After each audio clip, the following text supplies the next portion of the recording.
Good afternoon or good morning. Welcome to today's webinar, Luminosity Masking in, of course, Capture 112. So we're looking at that fantastic, wonderful, exciting new feature today. If this is your first webinar and you don't know who you're listening to, my name is David. I'm part of the software sales team based out of Copenhagen in Denmark. As usual, we have a maximum amount of time today of 60 minutes, but probably only going to take 30 to 45. So we'll wrap up a bit quicker today. And as usual, we will send you a recording, so don't feel you have to remember everything. You can always watch it again on YouTube the following day or the day after. You can, of course, also submit your questions at any time. At the bottom of your GoToWebinar control panel, you'll see a section called questions. Just put a question in there that will come straight through to me. Equally, if you're on your Android or iOS device, you can ask a question, not answer, by tapping the question mark icon and entering your question there.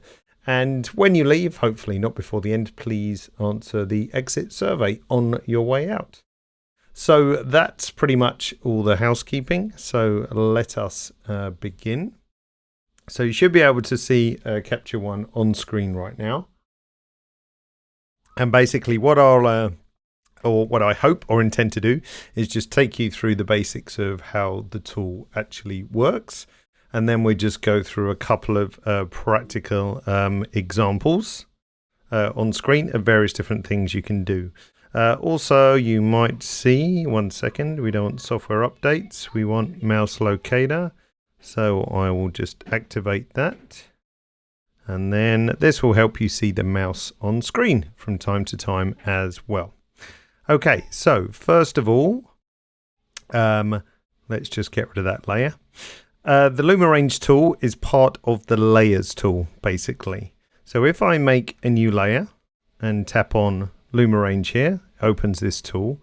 But if I start adjusting it, even if I've got display mask checked, basically nothing happens. Why is that? And I think an important thing to sort of wrap your head around is that the Luma Range tool doesn't create a mask. It basically puts a constraint on a mask that you've drawn in or one that you are going to draw in. So I think it's good to figure out the difference between those two.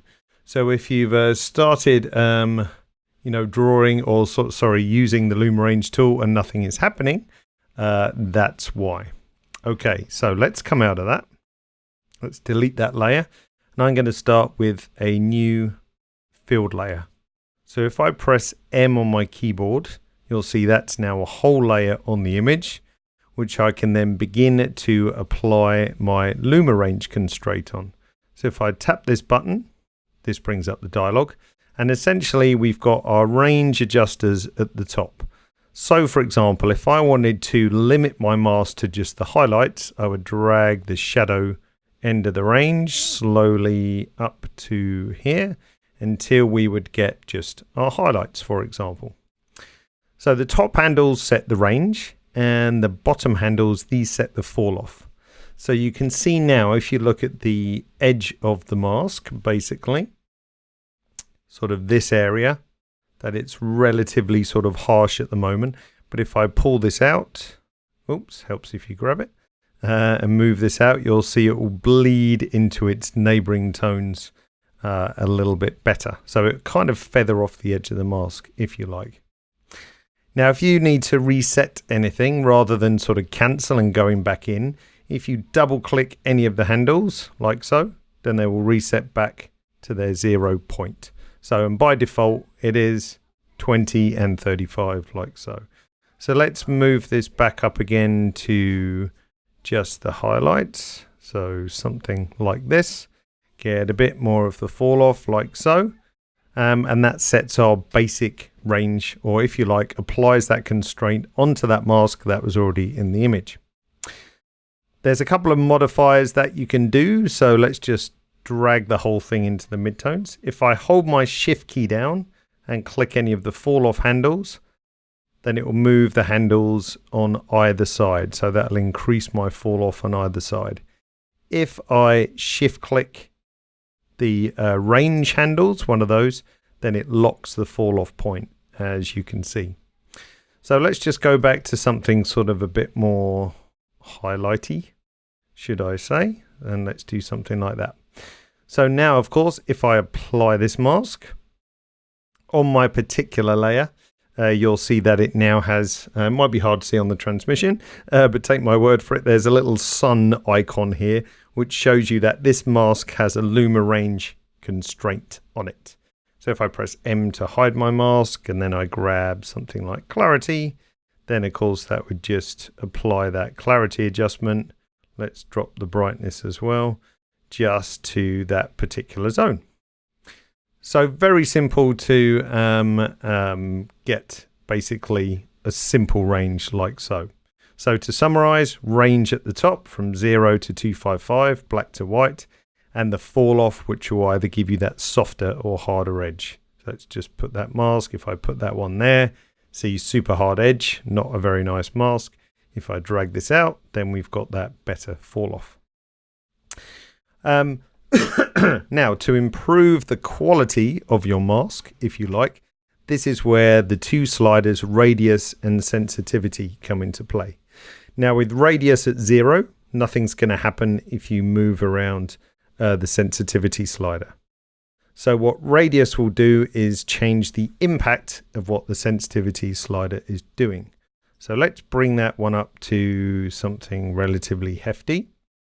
And we're going to put sensitivity all the way down to 0. And what this will essentially do once it's finished, this is a 50 megapixel file, so it takes a bit longer.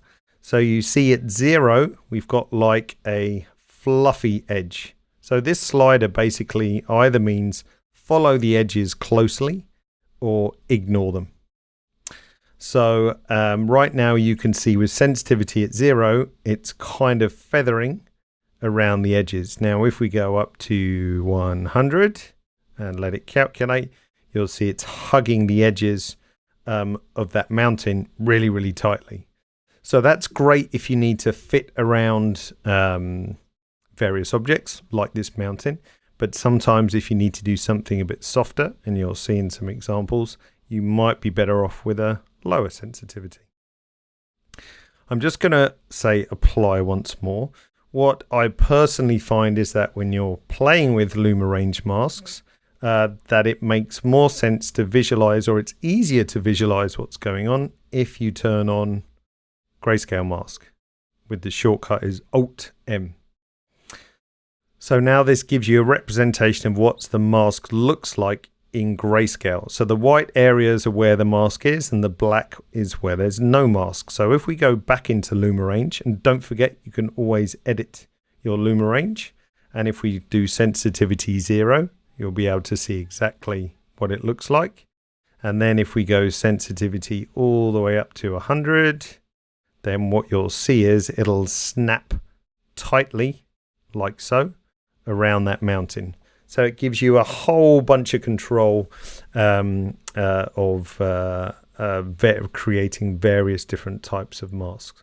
So very flexible, lots and lots of control. Okay, so let's just say apply, and now we can do some practical examples. So Richard was asking, can you erase some of it? Yes. So let's have a look on this example. So once again, I'm going to start with a field layer. So press M, you can see the mask. Let's click the Luma range button, and I'm just going to restrict this to the shadows. So we're going to go something like around, let's see, probably around, because I'm just seeing when it starts to lose it. So we're starting to lose it here. So if I bring this back out and wait till it fills in, then we've got a pretty good mask like so. And in this case, I don't really have to worry about radius and sensitivity. If I apply that and we do Option M, you can see the mask has created. So now if I press M and you think Richard, who was asking, I want to erase some of it, we can just take a standard erase brush over here, and then we could just take out, if I just make that a bit smaller, we could just take out this bit in the center like so. Now the thing is, when you're brushing with a Luma range mask like so, it's always going to, what's the word I'm looking for? It's always going to, God, my brain has just died. It's always going to respect. That's the word I'm looking for. It's always going to respect the Luma range. So if I start brushing over here, nothing happens basically. Oh, no, I thought our feed had frozen, but it looks okay. So if I start brushing over here, nothing's going to happen. But if I start brushing back on our figure over here, the mask is going to come back in because that was part of my Luma range constraint, like so. So if I switch to erase and I just erase here, you see it takes that away here. If I switch to B for brush, and then if I just brush like so, see it's only brushing back in, respecting my luminosity range. Now, you must have predicted what's going to happen next. Deed says, okay, but could you add something that would be really useful? So right now, this mask, it's always going to be respecting the Luma range. So let's say we wanted to fill this area in Deed. Okay, we can right click and we can say rasterize. So what this will do, it will throw away the Luma range constraint, but preserve the mask as it currently looks on screen. So lock it down basically. So if we say rasterize mask, that disappears. And now if I had my draw mask brush, I could then fill in this bit like so. So it's also very flexible in that respect as well. And yes, you could also refine it. Ihor was asking. So if we right click, you can refine mask, you could feather it, you could do anything else with it. So there's nothing particularly wild, wacky and crazy about Luma masking. You're basically applying a Luma range constraint if you wish. So if I hit Luma range now, you see it's instantly applied that Luma range to that mask. So if I do this, then it's basically bringing me back to that again, if you like. Even though I had a mask there, I'm only restricting the mask to that certain area. So rasterize just basically cancels out the Luma range and locks down the mask as it is now. Mihai says, can I refine before rasterizing? Well, refining, that's the sensitivity slider. So basically, that's what your sensitivity slider is doing. So if you imagine feather, hang on, let's turn on grayscale mask. So if you go back into Luma range, you can imagine that if we have sensitivity at 0, that's pretty much gonna, let's just do that. And we're high radius. So you see that's feathering it, like so. If we bring sensitivity up to 100, that's refining it. So think of feather this end, refine this end with everything else in between. So you don't really, it's kind of one in the same, but just remember, if I try to refine now, can I actually do that? I'm not sure. If I said feather, no. Now think about this. This is where you're going to go and scratch your head. So when I say feather at 100, you can see a slight bit of feathering coming in, but you see nothing is happening here because we're feathering the mask. We're not feathering the Luma range. It's two different things. Okay. Same if you went to Luma range and said invert, that inverts the range. And differently here, if we said invert, that would invert the mask, what I painted. So just really try to think about getting a clear distinction between the two. Can you go back and unrasterize if you like? Well, hang on a minute. So let's say rasterize this mask. Let's take a brush and let's just brush it back in like so. And you think, oh, that was a huge mistake. Of course, if I do Luma range and do this, then I'm back here again, if you like. I mean, you could always use an undo step, but remember this Luma range is applying that constraint on the mask that was painted on the image, for example. So if let's just do that, say apply. If I grab my brush and do this, turn on Luma range, and we go down, see, that disappears because it's not within that Luma range. Hope that makes it clear. It takes you a little bit of time to get your head around it, but just remember this tool is applying a constraint on a mask that you have drawn on the image or are going to draw on the image. Okay? And the consequence of rasterizing, Richard, is basically it turns off the Luma range but just locks the mask as it is. So let's say we're happy with the mask that we've done here. This is great for my image, for example. If I then rasterize, the little Luma icon goes away, and it's like I painted that on myself. Of course, that would have been very clever if I could paint around the figure like so, but that is basically what rasterize does. Okay, so painting in and out, very important. Let's go on to a couple other examples. Okay, so now, of course, there's really sort of super technical stuff that that you can do, but there's also some very simple things that you can do as well.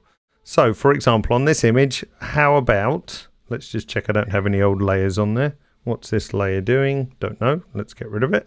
Let's just say I want to get rid of some of the, or just deepen some of the darkest blacks, like so. So let's make a new filled layer. This happens to be the way I tend to do things. So that's a layer over the whole image. Grab my Luma range like so. And let's squeeze this down like so. So I'm just really want to kind of darken off this area. So let's do that. And probably around there is pretty good. Like so. Nope, back a bit, because I just want to fill this in. Say apply, press M to turn off my mask, and then something simple like levels.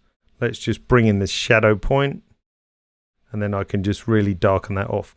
Now, as it's affecting his hair a little bit, if I press E for erase, then I can just take it away, you know, on whatever section I want. Maybe that was a bit too much, like so. So just to kind of deepen those blacks. Like another example, if we take this one, this has got a bunch of layers on it. So the image without any adjustments, so you know where I started from. If I option click on the reset button, so that's before and after. So we've got just a little brightening layer on his face. Not sure actually what that one's doing. That's probably the one I want to recreate in a minute. And then this one, that's just like a radial mask around those guys. But again, if I just want to darken off those deepest blacks, then I shall make a new filled layer. M on my mask, so you can see that. Turn on Luma range. Oops, if you forget to turn on your mask, you can always do it here. And then I'll just drop this down to get something like just those deepest shadows. Because if I use something like the color balance tool to darken my blacks or the levels, I don't really have any control over how much of the shadow areas that's affecting. I could mess around with curves, of course, but this just gives me a nice mask of all the super dark shadows. So even more, let's go to that. Say apply. So that's my mask. You can see if I do option M, basically all the white areas are the shadow areas. And then now again, if I grab something like levels or even, you know, exposure or whatever, I can just darken those blacks down. It gives me that nice sort of rich contrast without ruining the rest of the image. So that's something I've been playing around with quite a lot, which is really nice. Okay, so those of you who shoot people, here's a nice tip. Before we get to that, Abbott was asking, can you set the tool to display mask by default? Excuse me. No, you can't. which I think could be nice. I think that's probably something I would do, that as soon as I went into the Luma range tool, it would turn my mask on regardless. So I think that's a good bit of feedback that we've already commented to the developers. There's a couple of things I think we could do to make it even better. But for this image, this is part of a sequence. And often skin tone masking is kind of a bit annoying and time consuming and so on, but it's pretty easy to do with a Luma range. So again, new filled layer. I'm going to do Option M. So this is the grayscale mask, as you can see right away. So let's hit Luma range, and this is probably going to be a mid-tone. So I'm going to go to sort of around there, and then let's bring this one up. Probably need a bit more on the highlights, like so. So that gives me a pretty good mask of the skin. Now in this case, radius and sensitivity, probably going to want to just soften the mask a little bit. So I don't want any really hard edges, so I want nice feathering where it falls off into the neighboring areas. So that's a pretty good mask for this image. So if I say apply, M on my keyboard, let's do a quick skin edit. So if I go to the skin tone tool, let's go to the color editor, skin tone, going to pick on my good skin tone. So I'm going to go around here, kind of, and then I'll use the uniformity tools, which will just equalize the hue across this whole range. So if there's any differences in skin tone, that will be picked up or corrected. Same for saturation and lightness. I just do a little, not too much, just a little tweak of the lightness. Now that's a pretty good edit for one image, but wouldn't it be nice if we could just copy apply this across to everything else? So if we do Option M, so we can see the mask, I'll select the other images like so, go to my layers palette and do a shift. I'm holding down my shift key and click up here. So this will copy and apply the Luma range, not the mask. Very important. Doesn't apply the mask, it applies the mask and the Luma range constraint. So you can imagine that when I copy apply, it'll do a filled mask on every single image and apply that Luma range constraint. Now the fact that she's not sat in exactly the same position doesn't matter, because watch, let's click. It will take a few seconds to go across. So there you go. So you can see the Luma range mask popping in like so. I'm doing it in grayscale so you can see how it looks per image. So if we grab this one, for example, so that's the mask which has gone across, which is pretty nice. And then we've got our layer here. And if I go to the color editor, you see it's got the skin tone edits there as well. So that could be a super time saver, not just for a beauty shot like this one, but also for portraits, headshots or something like that, for example. Tom, yes, Tom. With the Fuji RAW file, you can't see those color values showing above the image. That's because it's a little tiny bug. So if I go back to the first image, so this is a Fuji RAW file from a GFX. What you'll need to do, so the way Fuji cameras work is that they always have some kind of film style applied in camera. I can't, you might know better than me, Tom. I'm not even sure if you can disable it. There's always a Fujifilm simulation, whether it's whatever the basic. So you can see here when I hover my cursor over, I get no readouts. But if you go to film standard, which is ignoring the Fujifilm simulation, then you do. So we know it's a bug, it's fixed. It will be in the 12.01 release, which will come out in the not too distant future. But you can work around it if you wish. Can you do those steps again? Deed and Manuel is asking. Yeah, for sure. Let's do that again. So let's go back to this one. We need to reset them. So let's select them all and hit reset. Reset those adjustments so everything is back to default. So let's go to our first one again. So I'm going to make my field layer. So if I press M on a keyboard, that's on the whole image. Go on to my Luma range. Oh, I prefer grayscale mask so we can see what's going on.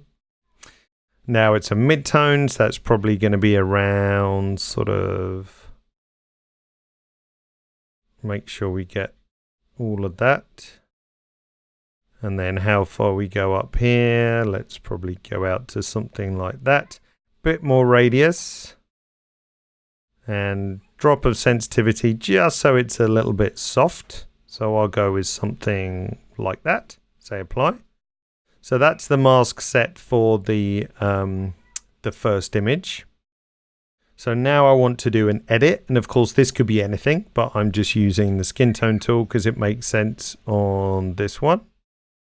So let's go to skin tone. Let's pick my nice skin tone around there. Expand this out a bit. And then when I use the uniformity sliders, basically anything in this range gets converted to the pick dot, the dot in the second. So as I drag hue across and saturation, everything gets normalized basically. So that's my adjustment. And now I want to get these across to the other images. So Option M, so we can see what's going on. Let's Shift select all the others. Go to the Layers tool because I'm copying this layer from this image to the other 5 images. Now, the slow way to do it is to click this and say Apply. But to basically save a step, if you Shift click, then it just does it all in one go. Ta-da, like so. Nice and speedy. So now we've got the layer across to everything else and also my adjustment. And remember, we've copied the Luma range across. So of course it's going to be different for each of the subjects because it's based on the luminosity range. So it doesn't matter if she's moving around and so on.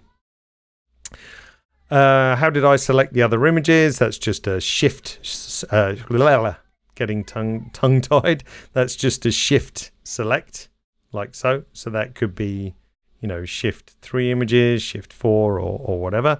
So shift select. And the copy apply is done with a little up-down arrow here. If I wanted to globally copy everything from one image to another, I would use the 2 big arrows here, copy and apply, like so. Alrighty. And no, you don't need to paste. This does copy paste in one action. See, it's a double-ended arrow, like so. So copies and pastes all at the same time. And uniformity doesn't soften wrinkles. No, it softens color range, saturation, and let's find the tool. Here we go. Hue, saturation, and lightness. So basically that was my picked color. And then the more you drag these sliders to the right, everything in that wedge gets transformed to the picked color. So there's plenty of other sort of webinars and materials on that. I'm actually going to record a skin tone tutorial tomorrow, and then we have that up on the site next week. All right. Is there a possibility to export master Photoshop? No, there isn't. I agree that could be a nice thing. Quite a few people have mentioned that actually. So yeah, it could be nice to be able to export the mask out as an alpha channel, which you could do other Photoshop stuff in there as well. But it's not possible. But it is a nice idea. And yes, Leonard, if I rasterized the mask first and copied it across, it would simply copy the mask. Yeah, which wouldn't be any use because, of course, she's moved dramatically between those poses. All right, let's do another example. I hope that one was useful. So what about if you combined gradients with the Luma range? And this could be also applies with a radial mask, but I just have less of a use for it. So, or I can't think of so much of a use. So I've got a couple of images here, which we can go through. So just to give you an example, if I apply a linear gradient mask, and by the way, for some reason, GoToWebinar has a little conflict with the gradient mask. So when I draw the gradient, the image tends to just jiggle around a bit, but it's not doing it in Capture One. So if I draw this gradient to something like this, so let's press M so we can see it. If I option click on the bottom line, we can make it asymmetric. So I've got to fall off like this, basically. But the problem is now if I change the exposure or whatever, I'm going to be overly dramatic so you see what's going on. Then you'll see, of course, that it's also affecting the mountain range, which we don't want. I only really want the gradient on the sky. So, of course, like any other mask, we can also apply that luminosity range to it. So again, if we turn on Luma range, let's look at the mask in grayscale. Turn on Luma range. And we want to limit it. So let's just drag this in. So that would be actually the inverse. We want to go this way. We want to cut out the shadows. Silly me. So you see, as I drag this up, we'll eventually just get, too far because I'm getting the sky in, like so. And now we've kind of limited our gradient mask so that we're not affecting our mountain like so. So if I say apply, press M on the keyboard. Now we've just got the mask here. So you see it's just affecting the sky like so. And I'm being overly dramatic just so you can see what's going on. But it's very simple just to limit like that. Same for our telegraph pole here, for example. Let's say we wanted to just do a gradient on the image. So let's just do the same thing. Excuse me. Here we go. So let's just move that down a bit. So now if I drop my exposure down, then of course it's also darkening off my lamppost a bit too much.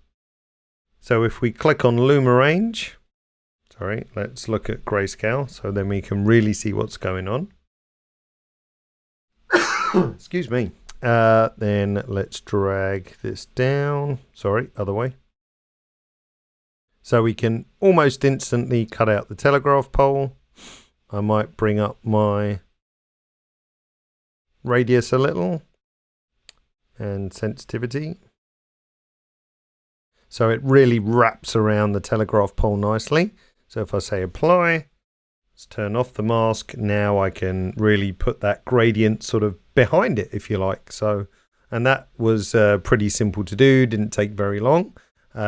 If I was to try and manually mask around that, that would be quite a challenge, I would think. We could probably achieve it with auto mask and so on, but it's gonna or would have taken me a while to do so. Okay. Manuel says, I came in late. Did you describe radius and sensitivity? Yes, I'm afraid so. So you'll have to watch the recording. Ehol says, telegraph pole? Yeah, it's not a telegraph pole, is it? It's a street lamp. I'm going slightly crazy. Is it a useful way to reduce overexposed areas on skin? Yeah, exactly. Like in the previous example, it's quite easy to create a Luma range mask for skin. So you could find the highlights like the bright spots and just knock it down a bit as well. But I would be tempted to have quite a high radius and low sensitivity. So it was a nice soft mask. So you could do a nice natural looking adjustment. You wouldn't want a really hard edge. I think it would look too obvious. I think, was that my last example? Oh no, another thing, say for highlight control, for example. This image here, it's pretty badly shot by myself. That's the original out of camera, underexposed, into the sunlight, all things wrong, but it makes an okay black and white. I could of course bring the highlights down, but that affects the whole image. But if I just wanted to do a little bit on the sky behind, for example, then we could do a similar thing. We could just do a quick gradient like so. And then if I wanted to change the highlights, in this case, I could actually probably don't even need the Luma mask, because in that case, it's not really affecting the face. But anyway, what I was thinking about was I could also put a Luma range on there, and then we could just limit it to, you know, the highlights, and you see it wraps around just perfectly like so. So we'd probably want a higher radius just to make sure it really fitted around nicely and there was no halos. But as you can see, that wraps around that quite nicely, and really the highlight control is then really targeted. What happens when two different Luma layers overlap the luminosity range? The internet explodes. I don't know, actually.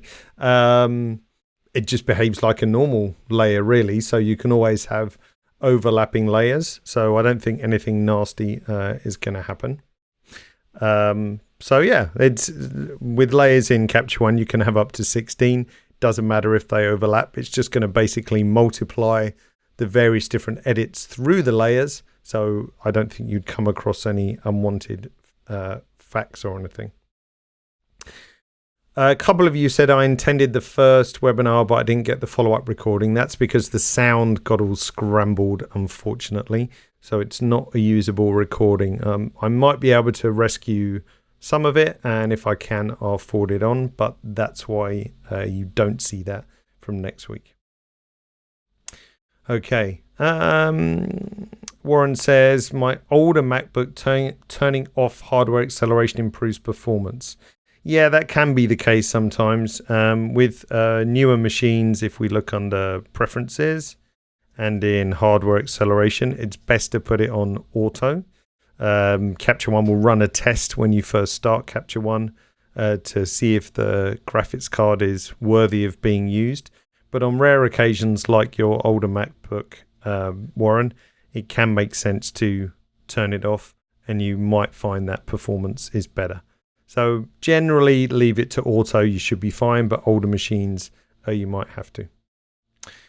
Okay. Can you save a luminosity range as a preset or style? No, it's a good question, but it's not currently possible.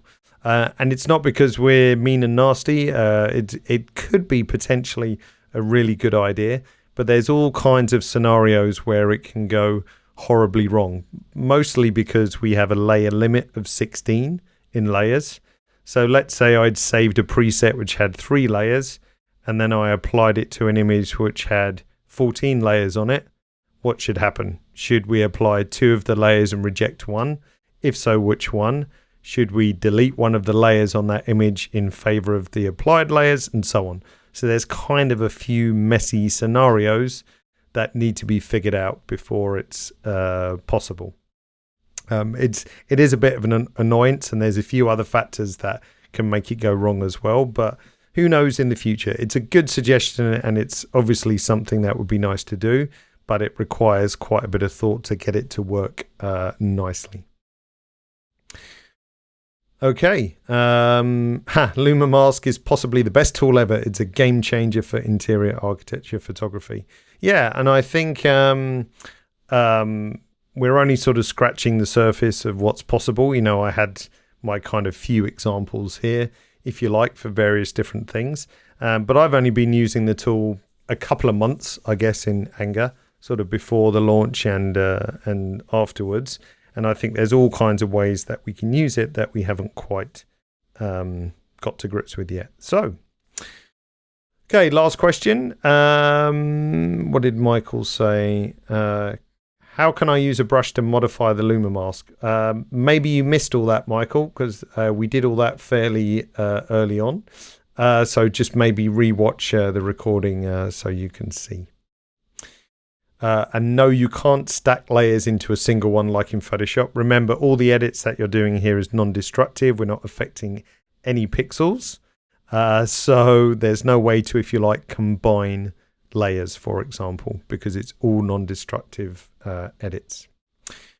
Okay, so I think that's probably a good time to draw a line under there. That gives you hopefully some good pointers for you to get started on your own images. If you would like to come back, and I hope you do, then next week we're going to be talking about something less image related, but still equally important in terms of file management, is whether to choose a catalog or session or both. So we'll basically go through what the point is of those two different methods of file management, what they both excel at, what they're not so good at, of course, and how to choose them and incorporate them in your workflows. When you leave, please don't forget to answer the exit survey. And of course, as always, just a big thank you to the images that were in use today. We couldn't run these without the generous help of the various photographers who let us use our images for education and so on. So thanks to Tina, Emily, Alex, Jonas, Fabienne, and Jan for giving us some great images to work with, as opposed to my crappy holiday pictures. All right. Hope to see you in the future and next week. The follow-up email I'll send out tomorrow sometime. Look out for that. I'll put a link in there, or there is a link in there to sign up for the next webinars as well. All right. Take care and have a great weekend. See you all soon. Goodbye.